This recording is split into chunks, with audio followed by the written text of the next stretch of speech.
I know this sounds crazy, but this past weekend we had one of the largest online church services in the state of Oregon. That started with a media department a few years ago that said, we think we can learn this. We think we can figure it out. Jacob and Levi have been such a blessing. We got Jacob on the podcast today. We have these kind of conversations all the time, so it was really cool to get to capture one of those for the cameras and kind of give everybody a view into sort of how the team works. Didn't think you were going to actually do it. Welcome. Welcome to the podcast. Thank you for having me, For Mr. Jordan. guys that don't know, this is Jacob McLane. We've got a lot of team members, a lot of people, I don't know, like I would say cranking the wheel around here right now, but how much of this would you say you're responsible for with them listening? I'm not going to say that at all. You told me all of it. Wait, what? I'm just kidding. They're all here. Yeah. Welcome. Wild times. Yep. Yes, wild times. What in the world is going on? We are a church that had already started online. We already started going online. Correct. You came to us how long ago? Almost 4 years, I think, right? We had hired the Parnells, Corey Parnell and his group to come out and do some stuff, and we had seen that was like going to be really positive because what we were doing was different enough. We felt like people needed to see it before they just heard about it. And so then you and Levi came to us. How old were you? 12? No. 13? I was like 19. And Levi was literally 16, I think, right? 18 or 19. Yeah, well, because I just had graduated high school. I was in my first semester of college, and then I was for mechanics, and I was like, I don't want to do this. Well, I just remember like you guys, it was kind of through Holly. Holly was like, hey, the boys want to talk to you about something. Yeah. And I swear, I'm not exaggerating. I remember like, oh, great. Are they doing like a 4-H fundraiser? Like it didn't cross my mind that you guys like were coming with a proposal that was going to like. I had it all written out. I was like, pros, cons, this is the equipment we need. Like I thought I was buying cookies. Yeah. So when this all started, it was funny because I was like, well, what do you know? Yeah. And your answer was what do you know? I know very little. nothing. Yeah, Nothing. We'll figure it out. Yeah. It's so funny because now we had no idea any of this was on the horizon. Yeah. But we did know that we live in a part of the world that's not really populated. Like as a pastor, what I see at the 30,000 foot level is that we are going to be size-wise limited on our growth, which is absolutely 100% fine. I've said it from the very beginning. I want to be okay with that. I do not want to ever make growth the thing. But there are a lot of people that don't have churches in their neighborhoods or their communities, or that, they're driving 50 miles or something, or their kids are disengaged because they don't want to go to the churches. And so at a ministry standpoint, it makes sense to me. What on earth would have caused you and Levi to think this is something you could do? Like, where did that start? Oh man. Well, I mean, that can go back to my childhood. I mean, I've always been interested in video. So I knew that even videoing a sermon, I would learn how to video a creative project. Right. Just because the mechanics are the same. It's just the content is different. Well, and it's not, I mean, to a degree, a church videoing a sermon isn't like new. There are places that like you point the camera and you try to grab the content and maybe the microphone isn't wired in or something like that.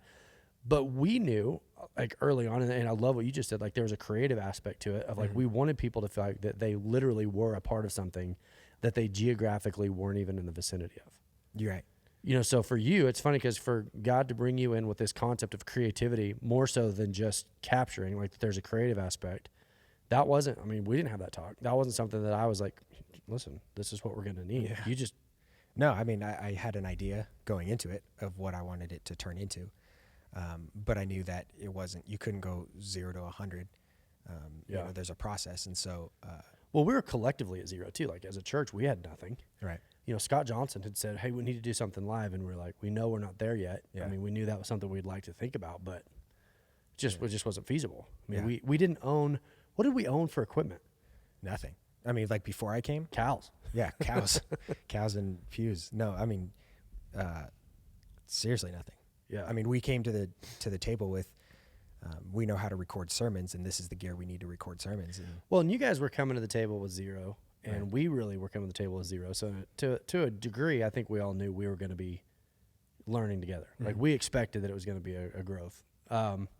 So fast forward, you started, and it's so funny. It seems like 100 years ago. It seems like you've been here since the beginning. yeah, it does, but it's literally only 4 years or something.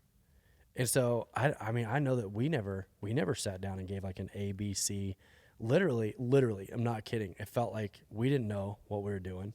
You didn't know what you were doing, but you came and said, hey, I think I can figure it out. And so we said, then go figure it out. Like, there was no A, B, C, D. And it was that pretty was much absolutely terrifying. Yeah, jump in the pool. And like, if you learn how to swim, great. Yeah. No, it was, I mean. Not a good leadership style. A hands-off boss is, you know, for some people, for me, it was terrifying because it was like, okay, go do what you think you need to do. And I was like, so paranoid for 3 years. It makes it a little easier though when I didn't really have a clear grasp on how to do it either. Right. Tell me what you're learning. And I go like culture-wise, any conversations we've ever had about work have always kind of, I would say, maybe you tell me, but it's kind of always orbited around culture. We want people to get a clear understanding of who we are. And so we don't want to ever put anything out that almost is like a pivot away from what we are. Right. Yeah. And so culturally, it's never been technically. It's always been like at a cultural standpoint, as long as we're telling that story accurately, you've come up with all the technical stuff. Yeah. Keep talking. I got it. I'm getting, okay. No, we're good. Bombarded. My 11-year-old son is turkey hunting and he just shot a tom, which is awesome. That's perfect. And so I figured that was them calling it wasn't. Oh. Anyway. Yeah. I mean, culturally we wanted it to stay consistent, meaning we, you know, I come from a different background. And so the things that I want to make, I had to see how to form it back into the culture. Yeah. Which I think we've done successfully. You know, it's just an artistic approach to the culture. Well, and one of the things that I've known, and now I'm getting to see, but I've always kind of known that like by bringing you guys in, it's always going to have a little bit of your flavor to it. No matter what we do, there's always going to be a flavor from you guys because you're being creative content and things like that. And so what I'm liking is that there are other people that is appealing to. You know what we never wanted to do was make it about a guy. Like that's what we're literally, the mission of the church that we have been called to is to decentralize government, like to take the power structure out of the hands of one desk and sort of distribute it throughout a community, because I think that's better for the leader. I think it's better for the community. I mean, you see, growing up in it, I've seen churches rise and fall around one guy and how dangerous that is. So we wanted to decentralize it. We didn't want it to be like the story of Jordan or the story of Lacey. We wanted it to feel like the story of the church, the people. Well, and like this is a terrible example, but remember the drinking game when you were in college? Like you put your thumb on the table, maybe you don't remember this, and the last person loses. Yes. I literally, I know it's a terrible word, but like everybody has a thumb. Like everybody gets a thumbprint, and it's not long until everybody literally has a contribution to where it doesn't feel like one person. Yeah.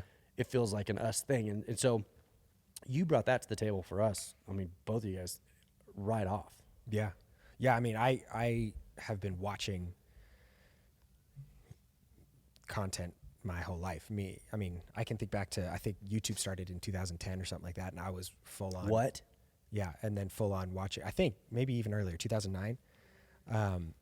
And me and Mary started watching it like as our, you know, TV in 2013 or something. Yeah. So since then I've been consuming YouTube for my entire life that I can, you know, remember, I guess. So then, so the idea of making a video was like, oh, I'll do that.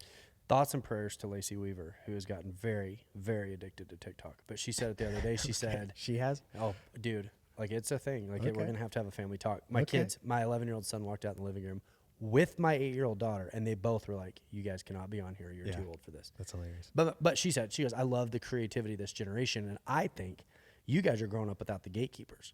Because like when I was a kid, if you were going to get seen, you had to go through all of the white collar executive. Oh, yeah.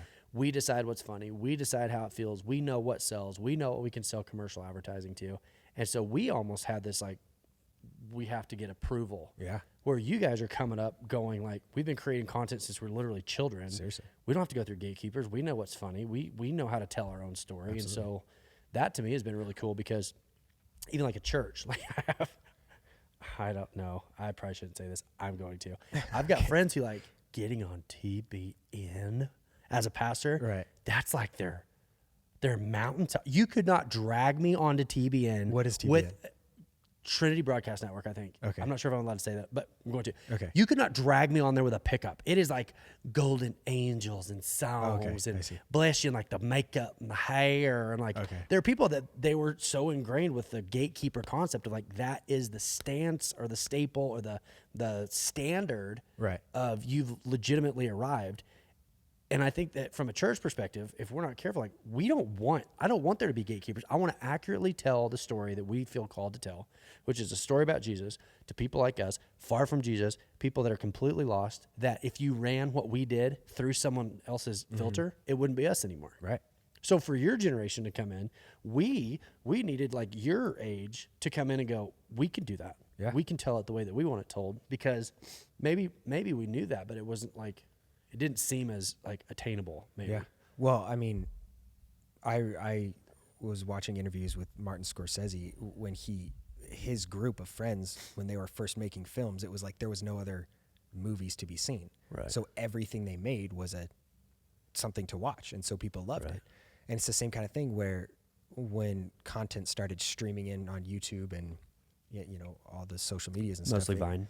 Yeah, it was like content to be consumed. So you could make a dumb joke, but somebody would love it because it was content. And now we're just now getting into like stuff is needing, at least, on YouTube and stuff, people are kind of rising to the top, and it's harder to just make a video and have it be funny versus 10 years ago, you put anything on YouTube and you could have a chance of going viral.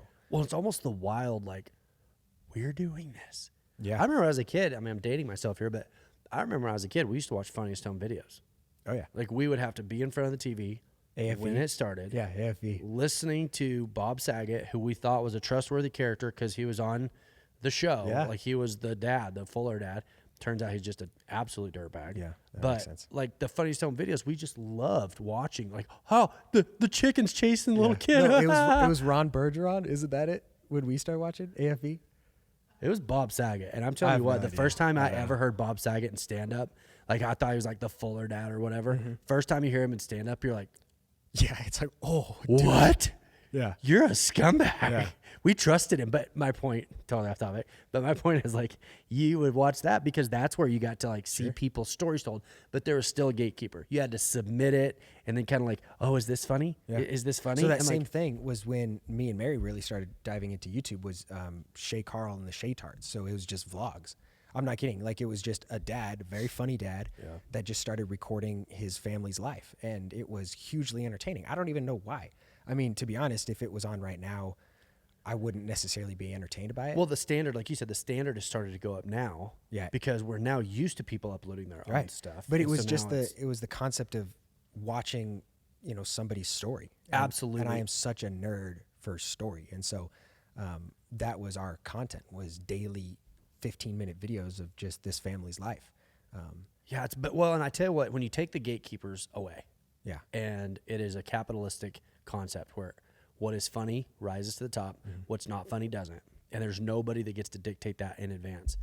Churches too. Hey, these churches also, like there are churches that are doing really, really well, and they've got such a weird little vibe, and they reach a certain group of people that would have never got through the corporate standard.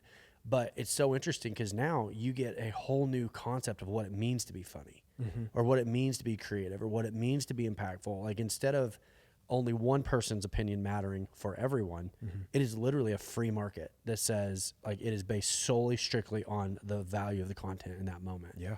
And like I remember first time watching like reality shows and stuff, and just how fascinating that was, because it felt like, even though we know there's obviously producers and stuff, is that my? I don't know. Got it. Got it. But yeah, just the concept of like, I don't want to watch scripted. Yeah. I still, to this day, I cannot watch something that's got a laugh track. Oh, yeah. No, that's weird. The minute there's a laugh track, it's like, it changes because you don't feel like you're genuinely Seriously. having a real experience. Yeah. So, And I love dry humor, so it's the thing of, it's almost better if nobody laughed. To me personally. there are times like bombing, but that's the thing. If something bombs and is not funny, it at least gives contrast to what is funny, what isn't. And you can go, oh, that's what's like when something's not funny. Right. Because before it was so canned that everyone's laughing. And so like the herd mentality of like, I guess that was funny. But like you never get to experience someone saying something that's not funny and it not going anywhere. Well, and it's interesting because when I was watching the interview with Martin Scorsese when it's like parallels to now, where it was everybody can buy a Canon camera, and just make a movie, and everybody says, oh, a movie, what, an hour and a half, so on and so forth. No, I mean, a movie can be a minute, 2 minutes long. Right. And so right. Well, it's but the same thing. But if the you've got $1 gatekeepers. million or $10 million budget, a 2-minute thing doesn't make sense, Right. because you're going to try to pour it into something that's going to get, like the Right. masses. Where there is no budget for anything, then it gets to be the true art. Who was the gal that used to take pictures? She was a photographer. You told me about her. She would take photos. The nanny that wouldn't tell anybody Yep. about it. Yep. Oh, Tell shoot. that story. Chris, what was that lady's name?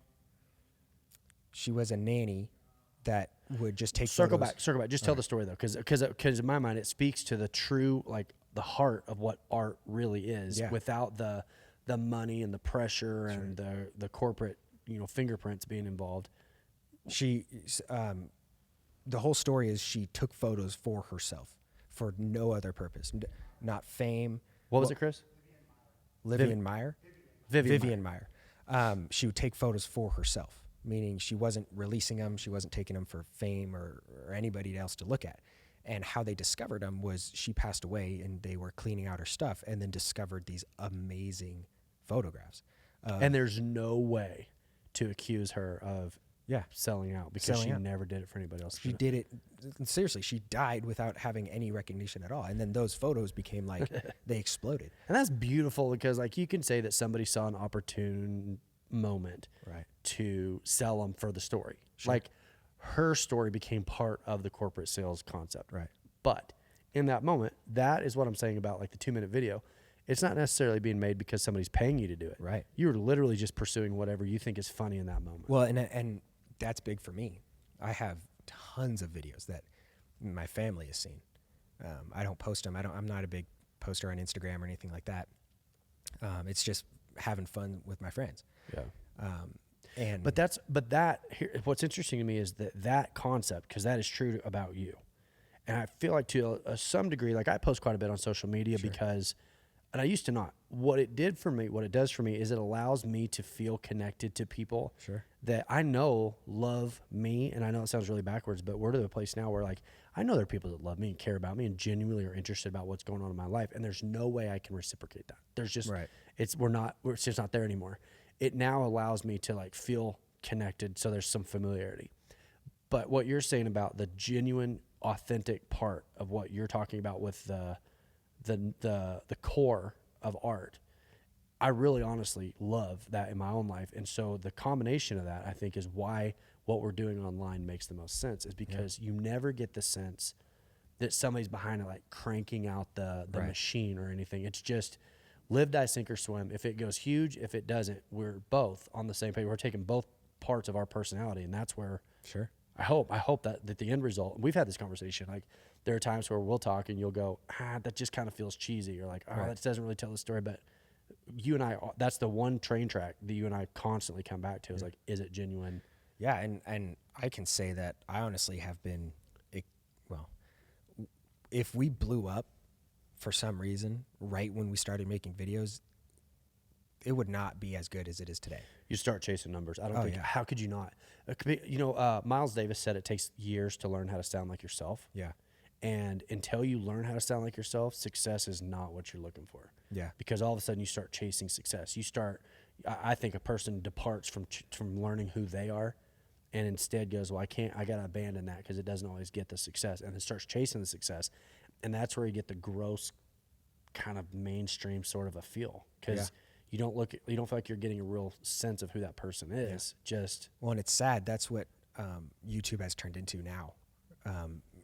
I've been watching it for a while, and so I see the different trends and the things that come around and all that stuff. And right now what it is just hype, where somebody's like, hey, let's jump off a roof into a bathtub full of styrofoam. Don't you think, though? I mean, when you think that, like, the fact that Logan Paul exists in this world, don't you think that's more of an indication of society, though? I mean, that as a society, if you were to gauge it, like what we're seeing that we don't like from the corporate is actually a reflection of what we don't like in society, though. I mean, is there a correlation between the two? Yeah, could be.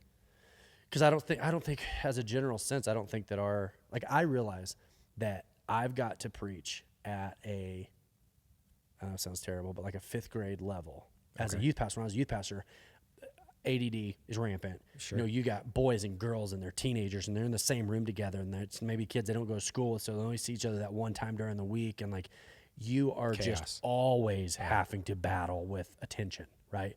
They're just always wanting to wander off. But what it develops as a communicator is like an amperage that keeps people's attention. And even now, that's one of the things that like the parents say is like, when we're here, our kids understand it. But you have to almost preach at a 5th grade level, because if I started to nerd out on things that I think are interesting, Right. you know, the philosophy things that you and I talk about, that's not going to reach a real wide swath of people. And in fairness, if there's 500 people sitting in a room, the chances of keeping them all engaged while you're talking about something that really probably belongs more like in a classroom, Right. So as a YouTube, the thing that just casts a big wide net and gets the big huge following, always in my mind will always kind of rule the marketplace. Sure. Yeah. And it's Same with pastors, same with speakers, That's same true. with churches. Sure. It's just a preference thing, meaning I don't necessarily enjoy it. It's entertaining, but it's interesting how it does call the numbers, but how valuable is that number, in my opinion?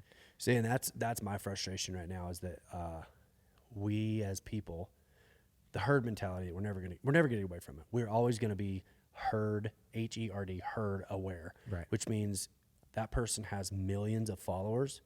Why? Maybe they see something I don't, and you don't want to be the last one out, stuff like that. Like, Sure. It's just a human reaction.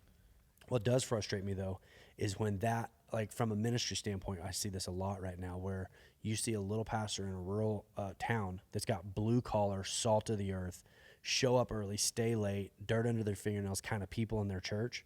And that pastor is working so hard to turn their little group into what he's seeing Joel Osteen do in Houston, Texas, where there's millions of people. And like, because of numbers, strictly because of numbers, because numbers somehow are correlated in our society to success. You start pursuing the numbers, and what you lose is what made that town valuable in the first place. Right. You lose the character or the community that you had that would have made that a solid functioning body that like reflects the nature of Jesus. And instead what you get is real true story. Someday I'll tell it. A little lady on the front row of a church in the middle of nowhere, Texas, waving a white hanky to a Creflo Dollar DVD, talking about driving his Bentley. Yeah. This is a true story. I'll tell it someday. Waving her white hanky, behaving in a way that she has seen other people behave, as Creflo Dollar talks about driving his Bentley, and meanwhile everybody else is in there in like trucker hats and like they came in their blue jeans. They're just there to hear about Jesus, and what they're getting is a replication of numbers. Right. And so I think that is about it, because like what I feel drawn to is authenticity. And I've heard, we've had this conversation. You also are aware that like numbers are a currency in our society. Right. Well, and I've been learning recently the value of the number, meaning if you have, 1 million followers, but you're posting memes all the time. And so that million followers, what they're doing is they're scrolling past being like, okay, cool, nose exhale, and then scrolling by, versus if you have 200,000 followers of people that like you're posting content and they're engaged with the content and they're sharing the content, to me, the 200,000 followers of like people that really love you and watch your stuff and are a fan of your work versus the million that don't know what your name is and they're just consuming content, And I agree. Right. But how do you get over it? Because I cannot. I know that we have this in common. I cannot go into performance. The minute it starts to feel like a performance, I swear it's like I physically begin to just shut down. I cannot do it. Sure. But at the same time, I'm also, I want to change the world. I want to change the way that rural communities consider a church. And so because of that, numbers I see as being valuable to some degree. And so there is a challenge with me of like, yeah, but that's the thing is you can buy followers. Meaning if you wanted 1 million followers, you could buy it and you got the number, but you have no pull with that. So it's basically no like having 10 influence. followers. Yeah. So if you want to be an influencer, you have to influence people. You have to have influence. have you, let me, what is your word association when I say the word influencer? Yeah. You want to know mine? Yeah. Go ahead. Yeah. No, seriously. Here's why. Because it doesn't mean what it used to mean. Influencer used to be a compliment. Sure. Now it means like the girl that's walking through the airport bumping into people because she's like trying to get the shot. Yeah. It's kind of ruined the word. Yeah. No, it has. I mean, just because of the people that have used it wrong. Yeah. you know, or have said that they are when they're not, you know. Yeah. And that's the challenge we're in right now. This is the first time in history that we've been faced with this dynamic. Well, and so here's what I could. I catch myself if I ever start to get distracted by numbers. I'll know it because I'll come across something that's just so stupid. Right. So stupid. It's not funny. It's not creative. It's like mindless, and it has so many followers. Right. And I have to confront that. Like in my mind, like if it's just numbers, Yeah. that is more important than what I'm doing. Mm-hmm. And that's crushing. Yeah. So it can't be that. It can't possibly be that. Yeah. Or when someone gets up and you can tell that the content of what they're saying is not thought out. They're literally just getting up there and like throwing out things that they think is going to get a response, which is like one of my fears, like that I would ever get to that point. Right. But if that gets the followers, then I have to go like, well, then wait a minute. Right. It cannot become about size or else it turns into that. Yeah. I mean, I've had conversations with people where having the number and having influence can be a prison because of the fact that you need to post all the time. Well, you've set yourself up at a production scale that has to be maintained. Right. And even mentally, in 2020, I don't know anybody that hasn't done this, where you're having a conversation with somebody and it strikes you of how it would sound if it were put into a video onto a social media platform. Right. And they're like, ugh, I don't want to be permeated. I don't want my actual real life to start mimicking art. Right. Did you hear this the other day? Somebody's talking about it, that art mimics life, Okay. and then life begins to mimic art until eventually the art is the core functioning value of a society. So what started as art telling the story of life, Right. well, then it's like, oh, that's really good. Well, then people change what is real to start trying to perform the art. And then the art has to change. Power shifts Yeah. from real life or reality to art. Yeah. And then that's where you get into trouble because it puts the power into the hands of the storytellers that are writing history instead of reporting history. Right. Yeah. I mean, and I want to be that artist. I want to be the person that tells the story of realness. I don't want to tell the story for the audience. You know, I want to tell the story for me. And then out of that will come people like me that enjoy it, and that's good enough. Which is hard. Don't you think that's the challenge of 2020 is to be satisfied with the results if you have done what you set out to do? Yeah, seriously. I mean, you know, there's insecurities that come with that, meaning there's this perceived Lesser than. Yeah, there's the perceived lesser than if you get not very many likes. And it's like you have to overcome that to actually get to the why you want to make it. Do you ever feel like you want to tell a story but you can't because of the negative press? Oh, man. All the time. For the record, all the time. Really? My wife has been a part of me deleting more social media messages. Sure. Not because I was wrong, but because maybe it didn't come across right. Right. Like I'm on one right now. Like I'm having to get to the bottom. I'm not even there. I'm not gonna. But Okay. How often do you find yourself moving away from content because of the negativity that could be? Honestly, not that much personally. Just because I'm not. Well, because like I said, you're not posting. I'm not posting a whole lot. So I mean, if I am posting, it's something that I personally love, and I don't care how it does. Right. Because I almost to actually press the post button. I have to work through the insecurities. You've already done all the combing through that. Yeah, meaning like I don't really care what it does. I'm kind of putting it out there to be like, if you whatever you want to do with it is fine. Well, I go back to like before I got married, my filters were gone, but I wasn't of any importance to anyone. I was just a kid living in the world that if I would have disappeared, I don't think it would have really been felt, if that makes sense. Okay. So like if I had a thought run through my head, I didn't feel like I had to consider somebody else would think of it. For instance, like right now, what we're seeing in rural, as an example, what we're seeing in rural is like fewer people have lost their jobs. Okay. Yeah. So the knee jerk is like, hey, everybody chill out. Like this is going to be okay. I can't say that because I've also got messages from friends, like people that I genuinely care about that are going like, hey, we're losing everything. So a blanket statement from just a little jackwagon kid who's 19 years old is different than somebody who's accepted the responsibility of leadership. Right. So like with you, you are a storyteller of a bigger entity than just yourself. Right. You know, how often does that factor in of like, how is this going to be received? Oh, that a lot actually. Meaning, because songs that tell the story for me, I have to think about it and maybe find an alternative because It's hard to find songs without swear words. Yeah. I mean, we've had a conversation. I've shown you edits and been like, is this fine? And because I don't really care about releasing it, it's more just honestly, for that particular video is for my cousins. I just was like, they want to see it. They probably will post it. Is this fine? And it wasn't.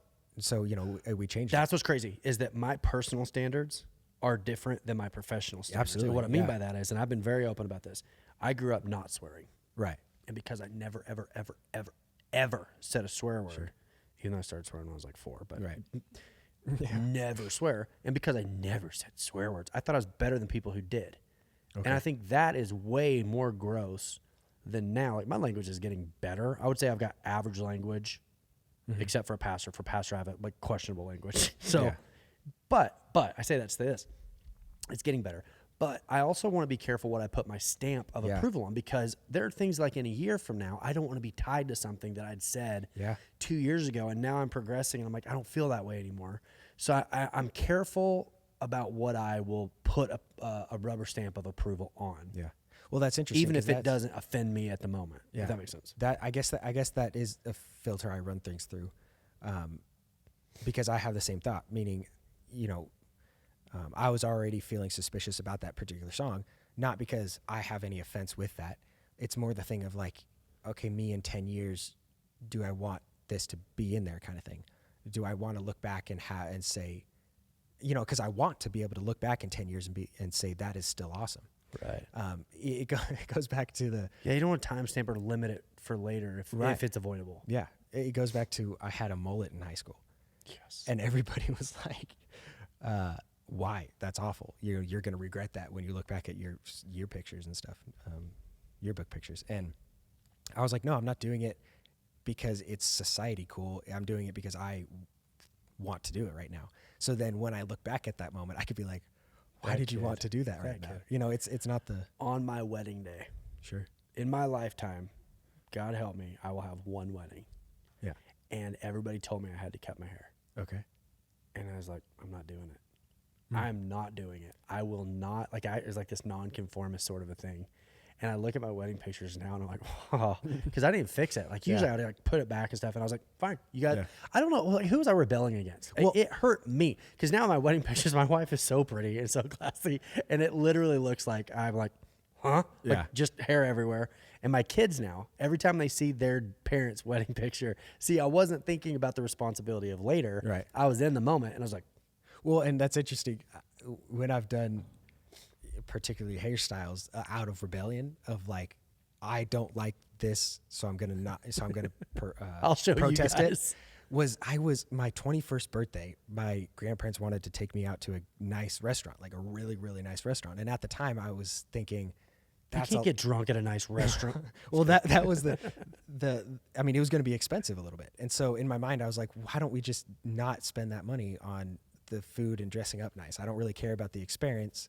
Let's just save the money. And so I was mentally protesting being there, which is completely ridiculous because it was a wonderful thing to do that they would do for me. Right. But I wore a bandana and like a braid in my hair or something. And it was, I think I saw a picture recently. And that was the only time that I've looked back and been like, you're an idiot. That is what solves youthful rebellion.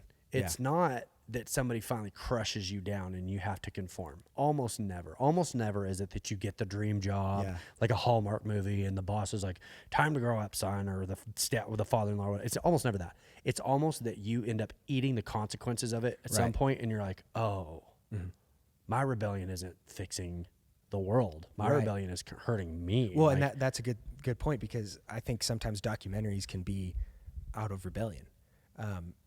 Meaning they tell a story that's like, the masses need to know this story because of the story, versus but it needs to be right. That needs to be right, because there are documentaries that are like, for political reasons or whatever, this and that. And when you look at them, they have like this thing of you didn't tell the story. Yeah. You were telling the story for a particular reason, and so you skewed You missed the story. truth. Right. Yeah. Have you seen, is it Narcoland? Is that the documentary about the Mexican drug cartels? And there's the like freedom fighter Oh, I'm not sure. that's if I've seen fighting, and then like they tell the story pretty well. I think it's called Narcoland, but Okay.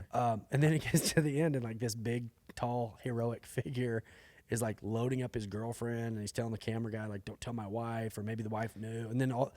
But what I loved about that is the truth of his story was pretty good, but the guy that was telling the documentary, that was the guy telling the story, also included a fact that was like, oh, but this isn't all the way good. This guy isn't all the way good. Right. And then it shows people who are fighting for the anti-narcos or whoever that are also making drugs now. And at the end of the documentary, the problem is the truth was so upsetting. Yeah. The documentary was awesome. And you're almost like, man, if you would have just not included that, it would have been better, but it would have been honest. Right. Because the honesty is, it is a big, cyclical, jacked up mess down there. That is the truth of the story. And he went in and told the truth, not like the painted up version of. Yeah. Well, and I love that stuff. I mean, when I watch a movie, recently actually, me and a buddy were watching a movie and it ended terribly. Like that was the first time, because we both kind of feel cheated. We looked at each other and we're like, that was the first movie I've ever seen that ended badly. Like not just Oh, you're saying it ended like not on a high note. right. I see. Exactly. And so it was like a good ending, but it was the thing of like, I don't feel good. Yeah. Versus every single film you watch ends on a high note. Well, it all follows like the storybook characters of like up, down, and so hero, that guy, and all that was, I can't even remember what movie it was, to be honest. I know we're in the middle of recording, but can I show you a picture of my son? Yeah. Oh, with the turkey? Absolutely. Yeah.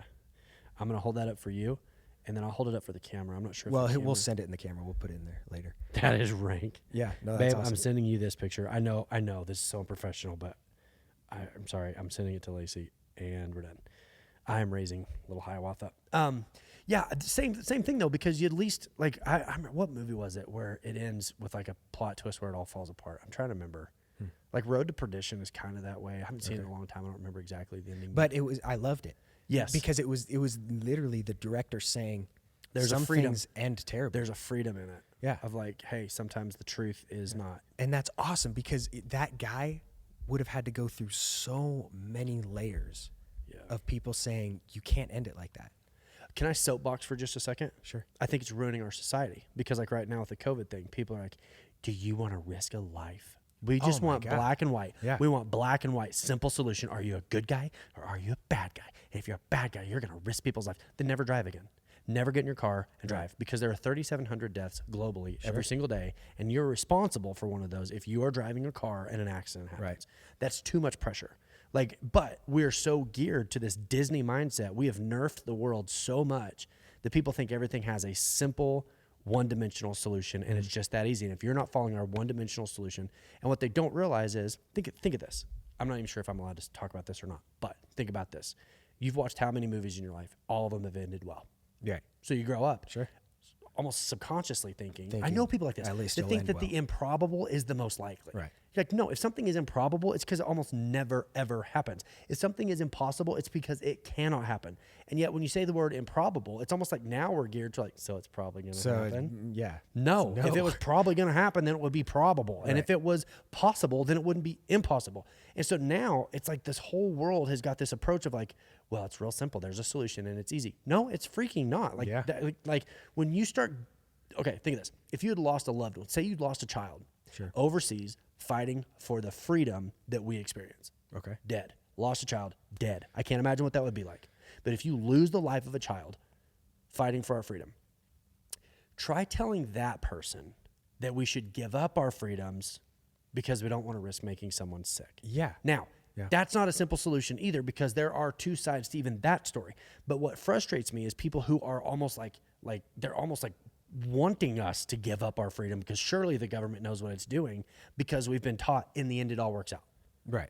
No, it doesn't. Yeah. Sometimes it ends really badly. And I think sometimes a movie, like you're saying in this, because you're a storyteller, Sure. sometimes somebody tells a story and it ends badly, and it's like, we need that. Yeah. We need to see that sometimes we are responsible for our own actions, and our own actions can lead to catastrophe. Right. Because I swear, it's like our whole society is doing this trapeze thing, believing there's a safety net, and there's not. Yeah. There's not a safety net. We are responsible for our own actions. And when somebody experiences something bad, what's the first thing we do? We look to someone to fix it for us. Right. Like, no, sometimes things are just bad. And sometimes if you give up your freedom, you never get them back. And sometimes if you're an irresponsible idiot that's running around not taking precautions, you can get people sick. But at least consider both sides. That's what's frustrating me, is that it almost is starting to feel like this is no longer about the original issue. Now it's becoming philosophical. Sure. And like that's what frustrates me. I love the idea that a movie can end badly, because it's a reminder of like, oh. Yeah. Well, and it's jarring. I mean, Jarring is a good word. because as a society, we have become so comfortable, and stuff has been so solid. The happy ending has been so solid that when we hear on the news, oh, this might not lift until, midsummer, it's almost like we're offended by that. Yeah. Like, why aren't you guys fixing Why isn't someone this? fixing this? Yeah. Yeah. When in reality, it's like, are you kidding? This is a world. This is a real world, and there are real consequences. And it's almost like consequences have been relegated to opinion. Yeah. No. Well, no. me and Chris were talking about it recently when, because we were talking about nature documentaries, and where a lion cub. So if lions were to stay, in equal, where like in balance with the world, then theoretically, one lion has one cub to replace itself, but they have four, or Right. 2 or 3, Right. because 3 of them die Right. and 1 lives. And so we live in a world where We don't want to believe that's even possible. we don't want to. We literally, because we were watching documentaries and we were sad for the animals, but then we forgot that we used to not. Parents would have 12 kids, and You know what's 4 worse? of them would survive. What's worse is if 4 of those cubs don't die and they all live, Yeah, then that's- guess what? You're going to see those 4 lions destroy some cute little baby gazelles. Right. There's not a clear it's part of the balance. Yeah. That is what life is. It is genuine consequences. And I think we've got this herd mentality that says if I follow the rules of the herd, then the herd will protect me. Ask me how that's worked in past. Yeah. Ask me how that's worked in the history of humanity. Like, when you take responsibility for your own actions, that is where health starts. Yeah. Not when you assume somebody up there is going to just take care of. I think it's a God. Honestly, I think it's a flawed God concept. We want to believe that there's a God that's capable of fixing everything. But then when God doesn't do things the way that we want, then we want to replace him for a government. Yeah. And Right. Because a government is like, we can try to control we it. can hold them accountable. Right. And then we don't hold them accountable. They take away whatever freedoms they want. And we're like, well, but they probably know what they're doing. Like, it's crazy to me. If people would give God the same level of forgiveness that they give incompetent government officials, like, oh my gosh, we will expect God to do exactly what we want the minute we want it done, or else we'll find a new God. And then we go to some nincompoop that got elected because he wasn't good. Right. Not all politicians, but a large swath couldn't have been successful at anything else in life. But because they're holding a title, we're like, well, then you must know what you're doing. Right. And we'll forgive them over and over and over and over again. Yeah. Meanwhile, God has done nothing to harm us. Sure. Nothing ever. Like, in his magnificent glory of who he is, behaves in love. And that's, so then the full circle is back to the movie thing. It does end well, but maybe not here. Right. Well, and I like those movies so much because at the ending, it was one of those movies where you look back at it and the good times of the movie were really great.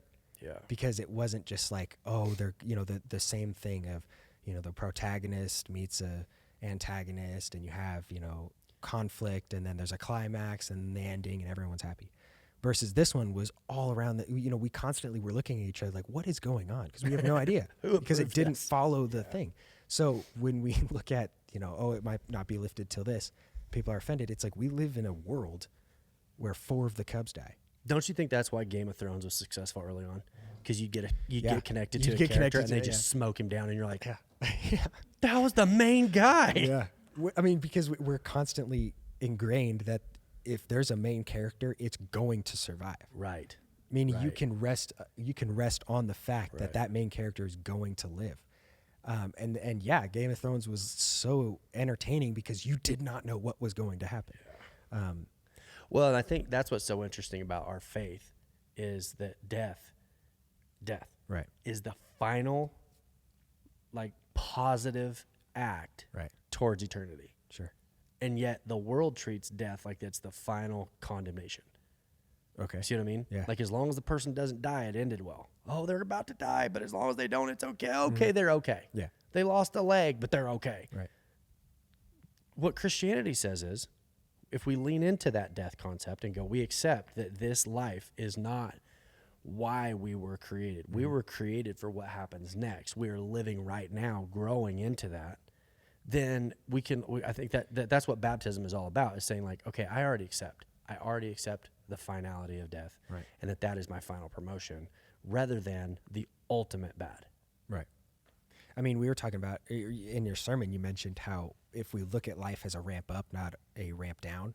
Yeah, of well, every day. your clock is not counting down; it's counting up. Right, because I mean, it's a perceived understanding that everything's going to die in this world, and so we view life as you're born, and then from that moment, there's a ticking until you're dead. Yeah, and life only happens in the dash. How many times you heard life? Like, what are you going to do with your dash? Like, what a flawed concept. Yeah. What a sad concept. Meaning, to think that your life can be boiled down to the dash between the birthday and death year. Right.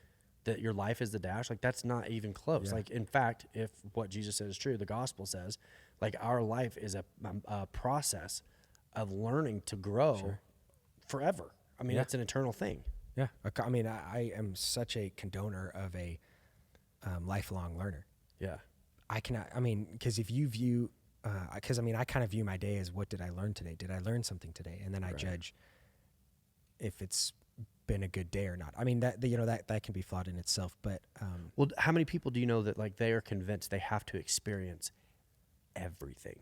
Yeah. They have to eat every food. They have to drink every drink. They have to visit every destination. They have to, because if they don't, then their life will be incomplete when it's over. Mm-hmm. I don't have that. Yeah, I'm gonna do whatever I feel like I'm able to do, but like my priority is my family, because that's something I've been tasked to steward. Right. I'm gonna love them. I hope that I'm someone who treats my wife better than I treat everybody else in the world, and my kids, same thing. Right. And it allows a peace that says whatever I don't experience here is gonna be far outweighed by what I get to experience there. Right. As opposed to just a selfish, because it's just mind-boggling. Like the logic is, God says, no, you can experience that on the second half, like that, the second for eternity. Right. Then you don't become selfish. And this is what's crazy. When you become less selfish, you experience more. Right. Someone who is selfish and trying to consume everything ends up in the end consuming less anyway. Mm-hmm. Yeah. I mean, becomes a prison. Yeah. And that almost ties back into the follower influencer thing that we've been talking about, meaning like if you view life as, I need to do this, and so you go and eat that curry and that weird pot, and then cool, you did it. But then to me, the value comes from the moments with the people you want to be with. Yeah. Meaning I don't want to eat some curry and then look around and be like, this was good, right?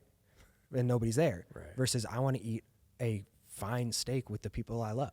Well, because that is more valuable. If someone out there knows someone who has fallen to their death tragically trying to take an Instagram picture, let me just apologize. Okay. Yeah. Okay. However, risk versus reward. You're taking a literal life risk. Right. What is the offsetting reward? To me, there's not one. Yeah. I'm not going to climb on the side of a cliff and be like, just to get a picture. That picture is of no value. But what we see is that there are people who that picture, because of what it represents as far as their pursuit in life, is worth this actual risk. And it's a mind-boggling concept. And what's crazy is it works. That's the worst part. Meaning you look at that and you're like, that guy's crazy, and then you double tap, you like it. But the idea of like, but you're also an idiot. Why would you do that? We almost need to. So then you get condone it. So if you were to if you were to play the game, why is that important? You're like, I'm risking it to get a picture. Okay, why is that important? Because I'll get more followers. Okay, why is that important? Why is that? Yeah. Well, maybe I can make more money. Okay, why is that important? So I can buy more things. Okay, why is that important? Because I think if you play that game long enough, it turns into like, I don't know why it's important. Yeah. I tell you why it's important, because everybody told me it was. Sure. It's a game, and I don't know about you, but like I can watch somebody doing something long enough that I get sucked into it and I want to participate. Yeah. And I'm like, no, I don't want to do this. Yeah. Yes. Okay, so jumping tracks, Africa, because that was an experience. I mean, I know that there are people who would say that was Instagram worthy in a sense, sure. But I also know you, and I know that it's not ever your motivation. Right. What on earth happened because I know you well enough now. I know you better now even than when you went. Yeah. What led you to say yes to something that was that out of character? honestly, exposure therapy to beat anxiety. Truthfully, meaning when you brought it up that day when we were on that, on the way to that branding, it was literally like that morning. I was fed up with living life afraid of what my imagination can comprehend. Meaning, because I have a vast imagination and I see in images sort of, and so I live life and I would imagine the worst thing. That's like being a parent. You'll learn this as a parent. Like I never had a real vivid imagination, I wouldn't say, until I had kids, and I can picture every single way that every single thing that they do could kill them. Yeah. And then I'm like, then you can't do anything. You're not even allowed to live. And what's crazy is it was subconscious, meaning if I would actually stop and think about it, like, why am I kind of worried right now? I would play back and be like, I'm not afraid. Right. I mean, if we were... But you're sitting there feeling the results of fear without the conscious... Yeah, why am I feeling fight or flight? That doesn't make sense. So when you brought that up, like the thing that I never used to do... Because a buddy of ours was going. Like, he was going to go. It wasn't even about you going in the first place. And then he ended up not going. Well, because I think our conversation was about that and being like, I want to just go and do something and that kind of stuff. And you're like, you want to go to Africa? And immediately I was like, totally out of my character at the time was to say yes without... Did you have that moment where you're like, yes? Yes, dude. I'm not kidding. In the truck, I literally felt like puking. Because I was sitting there like a year away. Yeah, it was a year away, and I was sitting there, and I said yes, and then I immediately was like, "Is this the Red Bull without the Can I take that back? Is it too late to take that back?" And I was going through my head too, and I was like, I can't do it. So, and then it was, because at the time, with the weird worry thing that I was on, meaning like, it was like a weird commitment type worry thing, where if it was like if I was on a plane for 11 hours to the place where I was going to be for 10 days or something, I think it was, and then that was the ultimate thing of like, I don't want to do that, because I used to worry about like going shed hunting. Well, it's not being there, it's the inability to come back from there anytime you want. Exactly. And so it was literally exposure therapy to just be like, dude, you went to Africa, which isn't even that bad, but it's comparativeness. But it's a watermark that you can always look back to and go, well, if I did that and I was okay, exactly, then nothing that's going to happen in Prineville, Oregon today is going to. Exactly right. Yeah. And so, and it worked. Yeah. And so much so where it worked way more for me, way more reasons than just that thing, meaning, I actually felt the Lord's and, so it was great. I don't want to use the word irony because there were people that lost their lives, but now that I've qualified that. Okay. The ironic part of that, of like overcoming your fear, overcoming your anxiety, which seems to, just knowing you, obviously it worked. Right.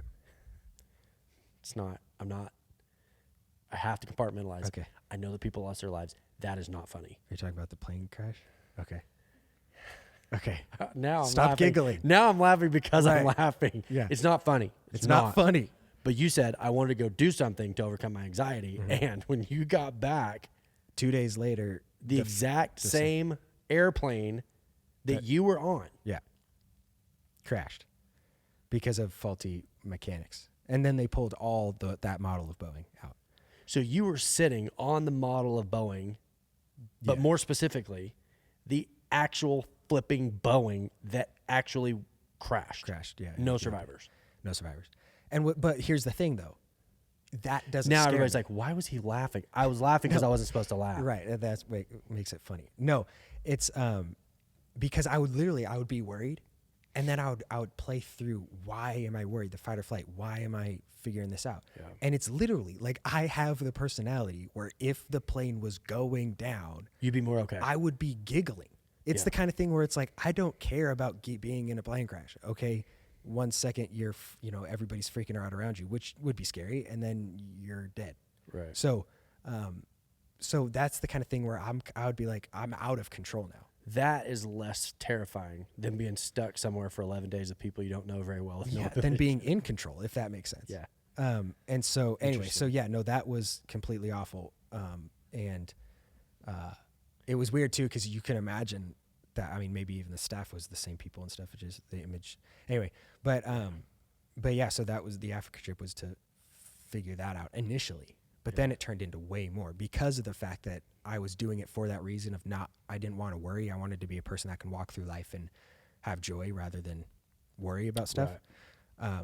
And because of that, it was the prayer and my whole family and, the army of people that love me praying for me to be fine and all this different kind of stuff. And it was strange because as I was going into it, meaning I was there, my mom took me because it was in Portland. I was there and she said bye and I said bye. And then it was like, okay, now you're off. You can't say no now. And I felt so chill. Yeah. And that was crazy because that is the point that I would be freaking out. It's supposed to be the pinnacle of the anxiety. It's supposed to be the pinnacle of anxiety because honestly, once I'm on the plane, then it's over. then it's like, You're I already- can't do you're already anything. going. Yeah, Yeah. I can't Yeah. back out now. But it's the time between getting to the airport and getting onto the plane. I think that's I the deal worst. with that in micro amounts because when somebody's like, hey, you want to go hang out? Instantly I'm like, for how long? What are we going to do? Yeah. What if I hate it? What if I don't want to be there after 5 minutes? Right. And the I'll drive commitment, myself kind of thing. I swear I can't hardly bring myself to ride places with people because I'm like, Mhm. I can't do it. So, but like when we went to Alaska a few years ago, we had to catch a bush plane Yeah. and then we're completely off the grid. Yeah. And same thing, once you get up there, it sounds crazy. But if nobody's ever experienced it, it's true. Once you're there, there's a peace that you cannot find when you have the ability to get up and leave anytime you want. Yeah. Because if I'd had the ability to get up and leave anytime I want, there would have always been the question of like, now. Yeah. When that was gone, It there's was- a piece yeah. of like, okay, No, I'm here right now. in let's this get moment. into whatever is happening right now. Yeah. And so that was huge, meaning, there would be flashes of worry, Yeah. but I always would think back like, okay, why? And it was pure resistance to the experience I was on. Don't you think that's why people like roller coasters, honestly? Like we have this thing for roller coasters. Some people love them, some people hate them. But the people who love them, it's the being scared and out of control and having no responsibility in the process. Yeah, Like you're interesting. literally just there experiencing it Yeah. with no say-so. That's actually interesting. Yeah, probably. I mean, because that's why I probably would enjoy one. Like there are people I know that if I could give them a prescription, like, okay, I'm going to write you out some, Yeah, here's what I something want to you to help do. you. Right. Go get on a roller coaster because you think you can control the whole world and it's killing you. Right. And the minute you let go of that, you could experience the process and actually enjoy it instead Right. of feeling like you have to manage everything. Yeah. No, that's huge. And it was huge for me for a lot of reasons, meaning I figured out prayer worked, because you can pray for things and eventually you'll get them. But to have it almost that quickly, I mean, within a year, with me saying, yeah, I'll go, to then being on the trip, it wasn't, I mean, it was it was an amount of time that I could see that prayer was working. There's a philosophy that God has never said no. Yeah. He always says yes to something else. If He it's always says yes. He says yes. I've heard it said this way, that God says yes to what we would have asked for if we Right. could have seen it the way he saw it. Yeah. Like he's always saying yes, but he's saying yes to the bigger yes, not the smaller yes. And so when you say, like, God, I'm so sick of living with this level of anxiety, God's of course going to say yes to that. Right. Maybe he says yes, like, okay, let's go to Africa. And you're like, whoa, wait, what? No. Oh man. And what was so crazy is my perspective on the anxiety changed, because I don't know, I was here filming for something, and for some reason I had an obscene, I was just completely uncomfortable, afraid for no reason. And I remember after the after a sermon of you saying God is in your pain. Yeah. And then I remembered back to a story that somebody told me once of somebody being in a country where Christianity is not allowed, and them being tortured, like, where is the cell and stuff. And he's like, please stop hurting. Please stop cutting me, because I can feel Jesus in my pain. Anyway, really bad story. But No, he said, please don't stop. right. No, Yeah. what'd I say? You Yes, said, please exactly. stop. No, please don't stop, because for some weird reason in that, Right. he was experiencing Jesus at a level he'd Yeah. never experienced. So yeah, please don't stop the hurting. He's in there. Which sounds so sadistic It's- and bizarre, seriously. but it's different than if somebody's just into some like Right.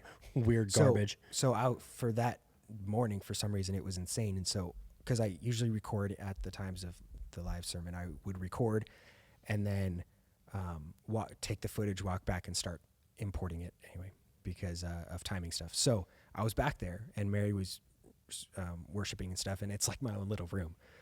And I was just sitting there, and that realization came to me as a kid. I wanted to have a physical feeling and an audible voice of God, Right. because life would be kind of easy. I 'Cause- wanted to see an angel. yeah. The same thing. If life would be easy, you would just be like, should I buy this bag of chips? And for him to be like, yes, then it'd be like, nice, man. And then you buy the chips. Or if he said no, then it's like, okay, I wonder what was wrong with that bag of chips. Right. That doesn't happen for Right. me, at least. And Right. so, but I always Well, wanted a physical feeling. you're limiting. I've said this 1,000 times. I've said it to myself 1,000 times. You're limiting God to one of two options, and God is never limited by anything. And so, the concept that God could say, "Do I buy this bag of chips or not?" What a freedom to know that sometimes God goes, "Jacob, I don't care. I don't care. I don't care. Yeah. This is not something I give any That's amount true. of thought to at all." That even that sometimes is a freedom of like, oh, so God's not like a genie. God's with me even through mistakes. Like he would go through a mistake with me and I could learn things in that mistake by his sovereignty. Well, now you're playing like 8-dimensional chess. Yeah, that doesn't make sense. And how reductive to think that God is going to be a God that says yes or no to chips. Instead, he's like, no matter what you go through, I will perfect my will in your life through good or bad. Yeah. And so this was a month before I left for Africa. And this realization happened of I've always wanted a physical feeling to know like Jesus is with me right here in this moment. And then I realized my anxiety was kind of that thing. That's a physical feeling. I literally, it like my, Wow. I came to tears in there because it was literally like in a second, it became the thing of, Lord, please stop this. I just want to live a life normally. Yeah. To then becoming, please never take this feeling away from me. Yeah. Because in this moment right now, for some reason, you're like, hey, Jacob, I know this is something you'd be afraid about, but instead you have to know I'm with you right now. Yeah. And it's like, I mean, I cannot describe a worse feeling. Meaning the feeling of anxiety was the thing of like, The ultimate bad. You can't not feel that. Right. Meaning it's like having your arm, whatever.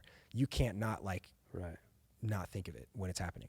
And so it was the feeling where he's like, you can't not feel me right now. Right.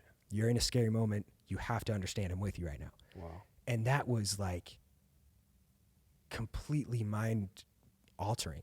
Meaning then I came out of that room back there. Life was different. A completely different person. Because then every time I would feel anxiety, it wasn't the thing of like, how do I leave the situation I'm in right now, to then becoming like, I'm more powerful than I was before I had this feeling. I had a tooth abscess one time, and I remember I was praying like, God, please heal it. God, please heal it. And like, it hurt and it hurt. It got worse. It got worse. And I remember I'm like pacing around my living room. Pretty soon I'm praying for other people. And pretty soon like my prayer is like getting like more intense. And the more I pray, the more it hurts. And the more it hurts, the more I pray about other stuff. Until eventually I caught myself. I can remember tell you exactly where I was at in the world. I remember praying like, God, hold on a second. Don't take this away. If that's what it took to drive me to this point, I would have never experienced this moment had there not been a catalyst. And how damaging a lack of catalyst, in this case the pain, would have been for me, because you never have that breakthrough moment where God becomes so real, and the prayer changes from take this pain away to never take it away if this is what it produces. Yeah. Imagine trying to explain that to somebody who's like, why won't God tell me about Doritos? You're like, oh, dude. You're like, you have no idea. Yeah. So, I mean, it was life altering because, I mean, it was a step too. It was almost like I needed to take the step of like, whatever you want me to do. If you want me to go to Africa, purely for, because we weren't there to like build a house. It was kind of the thing of like, it was pretty nuanced. I mean, and we were there to show, because the trip was for the pastors around Oregon to see what they've been raising money for. Yeah. And so it was them saying, going there and saying like, this is the school, this is the, college, that kind of stuff. And so anyway, we weren't there to like do a thing, right? Well, you assume a missions trip includes getting shot at. Right. Honestly, and that would like flush out my anxiety instantly, because it would be like, we're getting shot at. I don't have to think about anxiety anymore. I just have to think about running. Yeah, as fast as you can for your life.